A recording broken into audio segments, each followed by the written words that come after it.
ታደርግ እንፋታ ብለሽ እስከ መድረስሽ በፊት ነገሮችን ማሰብ ነበረብሽ። ዛሬ ላይ ሄርሜላ ቀለበት ስታደርግ፣ ዛሬ ላይ አዲስ ህይወት ሲጀምር፣ ዛሬ በቃ አሁን ነው መግባባት የተጀመረው ማለት ነው። ሩታዬ ጀግና፣ ትለያለሽ፣ ትችያለሽ የምልሽ ለዚህ ነው። ማልቀስ ትተሽ የራስሽን ህይወት ቀጥይበት። ምን እንደምታረጊው ደግሞ ተስፋ አለኝ እና አንጠራጠርም እዚህ ጋር ማለት ነው። ግን በአንድ ነገር ተሳስተሻል ሩታዬ።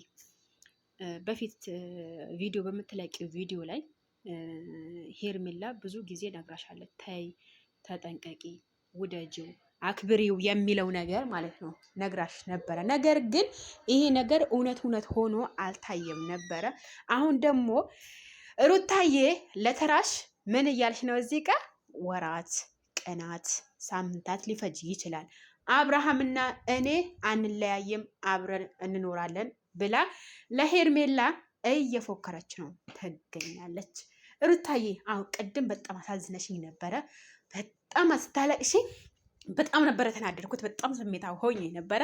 አሁን ደግሞ ደስ ብሎኛል። እንደዚህ ጠንክረሽ መተሽ እሷን እንደዚህ በማውራትሽ በጣም ደስ ብሎኛል። በነገራችን ላይ ሄርሜላ አታንስም፣ ሩታም አታንስም። ሁለታችሁም እኩል ናችሁ። በቁንጅና ተወዳደራችሁ አይደለም። ሩታዬ በጣም ቆንጅዬ ልጅ ናት። ሄርሜላም እንደዛው ቆንጆ ናት። ስለዛ አሁን ነው ነገሩ መበጥበጥ መጀመር ያለበት። እኔ ህይወት ስጀምር ነው ወይ እኔ እንትን ስል ነው ወይ እኔ ስወደው ነው ወይ ቀለበት ሲያደርግልኝ ነው ወይ ከሱ ጋር ህይወት ልጀምር ስል ነው ወይ መተሽ አሁን ማፍቀርሽን መውደድሽን የምታሳዩ? መጀመሪያ እንፋታ ከማለትሽ በፊት ራስሽ ማወቅ ነበረብሽ አለቻት። ስለዛ ሩታዬ መልስ አያጥራትምና መልስ መልሳለች። እሷ ምን አለች መሰላችሁ?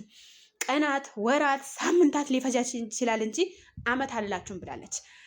በዚህ 2 ወር ውስጥ የሚካሄደው ነገር እናያለን።